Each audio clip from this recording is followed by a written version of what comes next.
Here's a Kwikset SmartCode Deadbolt here. I think this is the 909 or something like that. This came out like a long time ago. So here's the front.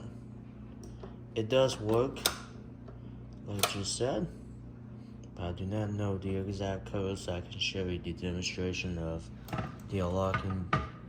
So you have to get in using the key. So I'm gonna lock it real quick.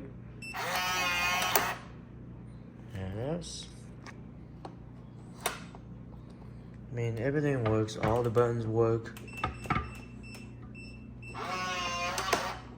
Yep. Even the key works as well. And I'm not gonna try to take this back cover out because there's screws on there. There's even one on the side there too. It does lock. I mean, it works like it should. So there's that.